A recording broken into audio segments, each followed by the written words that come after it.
ആണെങ്കിലും ചെടി വളർത്തുന്ന എല്ലാ ആൾക്കാർക്കും തന്നെ ഇത് കാണുന്നതും അല്ലെങ്കിൽ മറ്റുള്ളവർക്കൊരു സന്തോഷം, നമുക്കൊരു സന്തോഷം, മനസ്സിന് ഏറ്റവും സുഖമുള്ളൊരു കാര്യമാണ്.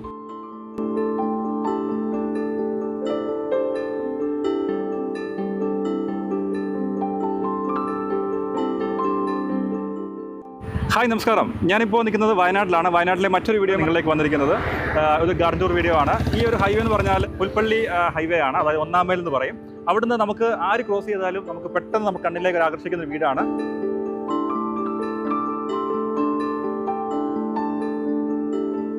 ഇവിടുത്തെ ഓണർ എന്ന് പറഞ്ഞാൽ അമ്പിളി ചേച്ചിയാണ്. കുറേ ചെടികളെ സ്നേഹിക്കുന്ന ഒരു വ്യക്തിയാണ്. അപ്പോൾ അവിടുത്തെ ഗാർഡൻ വിശേഷങ്ങളും ചെടികളുടെ വിശേഷങ്ങളും ഒക്കെ നമുക്ക് ഈ വീഡിയോയിൽ അറിയാം. അപ്പോൾ എന്താണെങ്കിലും മറ്റൊരു നല്ലൊരു വീഡിയോയിലേക്ക് എല്ലാവർക്കും സ്വാഗതം. ഇത് ഏറ്റവും ഈസിലി മെയിൻറ്റെയിൻ ചെയ്യാൻ പറ്റിയ പ്ലാന്റാണ് ഫയർ ക്രാക്കർ പ്ലാന്റ്.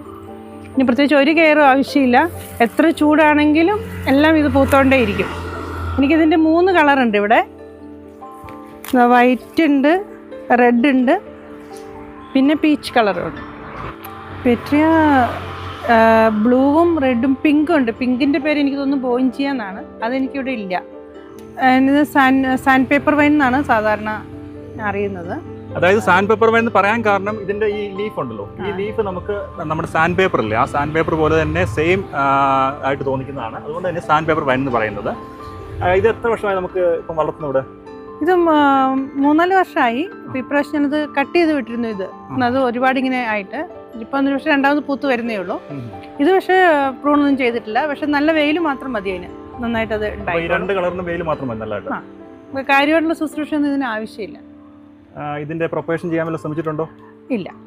ഇതിന് ഓട്ടോമാറ്റിക്കലി എനിക്ക് തൈകൾ ഇതിനകത്ത് വീണ് ഒരുപാട് മുളയ്ക്കുന്നുണ്ട്. സാധാരണ ലെയറിങ് ചെയ്യാന്നാണ് ആൾക്കാർ പറയുന്നത്. പക്ഷെ എനിക്ക് ഇതിന്റെ തൈ ഇഷ്ടം പോലെ മുളച്ചിട്ടുണ്ട്. ഞാൻ ആൾക്കാർക്ക് അത് മരുന്നവർക്ക് കൊടുക്കാറുമുണ്ട്. പിന്നെ വേറൊരു കാര്യം ചെയ്യാൻ പറ്റും, നമുക്ക് ഇതിന്റെ ഈ ഫ്ലവർ തന്നെ ഡ്രൈ ഫ്ലവർ ആയിട്ട് യൂസ് ചെയ്യാൻ പറ്റും. അതൊരു മെയിനായിട്ട് ശ്രദ്ധിക്കേണ്ട കാര്യം തന്നെയാണ് പെട്ടെന്ന് വളർത്തുന്ന ആൾക്കാർ. അതിന്റെ കെയറിങ് വളരെ സിമ്പിളാണ്. ഇത്രയും മനോഹരമായിട്ട് ഈ മതിലുകളിൽ സെറ്റ് ചെയ്ത് വെച്ചിരിക്കുന്ന ചൈനീസ് ബോൾസുമാണ്. കുഴപ്പമെന്ന് വെച്ചിട്ടുണ്ടെങ്കിൽ ഒരുപാട് നാൾ ഇത് നിൽക്കില്ല. ഒരു കുറച്ച് കഴിയുമ്പം പിന്നെ നമ്മളിത് മാറ്റി കൊടുക്കണം. പിന്നെ ഈസിലി പ്രൊപ്പഗേഷനാണ്. ഇത് വെറുതെ കുത്തി ചകിരിച്ചോറിലൊക്കെ വെച്ചാൽ പെട്ടെന്ന് വേര് വരും. അങ്ങനെയാണ്. പിന്നെ ഇതിൻ്റെ ഒരു സീസൺ ഒരു 2-3 മാസം കഴിയുമ്പോൾ ഇത് മാറ്റി മാറ്റി നട്ടുകൊണ്ടിരിക്കണം. പിന്നെ ഇച്ചിരി ചാണകപ്പൊടിയും ചകിരിച്ചോറും കൂടി മിക്സ് ചെയ്ത് നട്ടാൽ മതി. ഒത്തിരി കെയറൊന്നും ഇതിന് ആവശ്യമില്ല. നനയ്ക്കണം 2 നേരം. ഇതിപ്പോൾ ഇത് പ്രൂൺ ചെയ്യാറുണ്ടോ? ഇത് ഇത്രയും പ്രൂൺ ചെയ്യില്ല, ഞാൻ വേറെ പിടിപ്പിക്കുന്നത്. ഇപ്പോൾ ഇതിപ്പോൾ ഒരുവിധം മൂത്ത് കഴിഞ്ഞു ഈ കമ്പുകൾ. ഇനി അത് ഒടിച്ച് കുത്തി അപ്പത്തിനും ഫ്രഷ് ചെറിയ പ്ലാന്റ് വരുമ്പോൾ മാറ്റി കൊടുക്കും.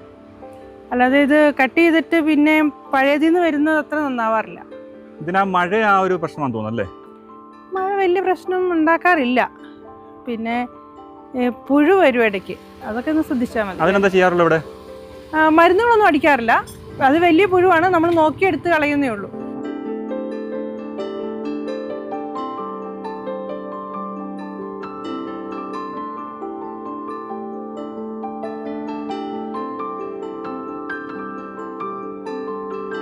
ചേച്ചി, പിന്നെ വേറൊരു പ്രത്യേകമായിട്ട് ആകർഷിച്ച കാര്യം ഈ വരുന്ന വെർട്ടിക്കൽ ഗാർഡനാണ്. അതിൽ നമ്മൾ സെറ്റ് ചെയ്തേക്കുന്നത് ഒന്ന് ഈ പറയുന്ന പോലെ റിയോ പ്ലാന്റും സെഡം പ്ലാന്റും വളരെ സിമ്പിളായിട്ട് തന്നെ ചെയ്തിട്ടുണ്ട്. പക്ഷെ ഭംഗിയായിട്ട് ചെയ്തിട്ടുണ്ട്. അത് ആരുടെ ഐഡിയ ആയിരുന്നു? അത് ആദ്യം ഞാനൊരു ഫോട്ടോ ഫ്രെയിം പോലെയായിരുന്നു ചെയ്തിരുന്നത്. അന്നേരം ഇതിങ്ങനെ ചെയ്താൽ ശരിയാകുമോ എന്നിങ്ങനെ വെറുതെ ഒന്ന് പരീക്ഷ നോക്കിയതാണ്. പക്ഷെ അത് വർത്തായി, നന്നായി വന്നിട്ടുണ്ടെന്ന് തോന്നുന്നു. ഓരോ ചട്ടിയിൽ തന്നെ ഇനിയിപ്പോൾ തിങ്ങി നിറഞ്ഞു വരും. അതിനകത്ത് തന്നെ പറിച്ച് നട്ടതാണ്, അല്ലാതെ എല്ലാം വാങ്ങിച്ചതല്ല. ഇത് നമ്മളുടെ ബ്ലൂ ജെയ്ഡ് വൈൻ ആയിരുന്നു. ഇത് കഴിഞ്ഞതാണ്. ഇതെല്ലാം താഴെ വീണേക്കുന്നു. ഇത് കഴിഞ്ഞു. ഇത് ഉണ്ടായിരുന്നു. ഇത് അതിനടുത്ത് ഇത് വരുന്നുണ്ട്. ഇവിടെ അതിൻ്റെ റെഡും ഉണ്ട്. റെഡ് പക്ഷേ പൂവായിട്ടില്ല. ഇത് ഒരു 1.5 വർഷമായിട്ടേ ഉള്ളൂ. ഇല്ല, ഇത് നമുക്ക് ആദ്യമായിട്ട് പൂക്കുന്നതാണ്.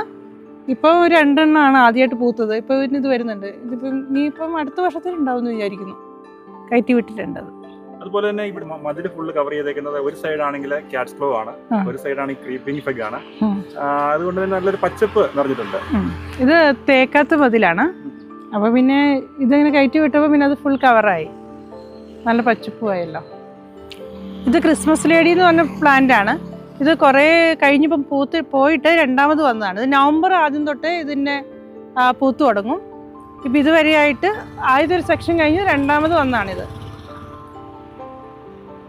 ഇതിന് വലിയ കെയറൊന്നും ആവശ്യമില്ല. നമ്മൾ നിലത്ത് നട്ടാൽ നന്നായിട്ടുണ്ടാവും, ചട്ടി നട്ടാൽ ചെറുതായിട്ടുണ്ടാവും. ഇത് അസ്പരാഗസിൻ്റെ വർഗത്തിൽപ്പെട്ട ഒരു ചെടിയാണ്. ഇത് പിന്നെ ഇതിനകത്ത് ഇതിനൊരു ചെറിയ കിഴങ്ങ് പോലെയാണ് ഇതിനകത്തുള്ളത്. ഇടയ്ക്കിടയ്ക്ക് ഇങ്ങനെ ഷൂട്ടുകൾ വന്നുകൊണ്ടിരിക്കും, പഴയതപ്പം ഇങ്ങനെ പോകും. ഇതിനകത്ത് ഇപ്പോൾ ഒരു ഇതെന്താണെന്ന് വെച്ചാൽ ഒരു കിളി വന്ന് കൂട് വെച്ചിട്ടുണ്ട് ഇതിനകത്ത്. ഇത് പറന്നു പോയിരിക്കുക നമ്മൾ കണ്ടുകൊണ്ട്. ഇവിടെയുണ്ട് നമ്മുടെ ബുൾബുൾ എന്ന് പറഞ്ഞ കിളിയാണ്. പിന്നെ വേറെ ഒരു കിളിക്കൂടും കൂടെ ഇവിടെ വയ്ക്കുന്നുണ്ട്, ചെറിയ കുരുവികൾ. ഇതൊക്കെ തന്നെയാണ് സന്തോഷമുള്ള കാര്യം.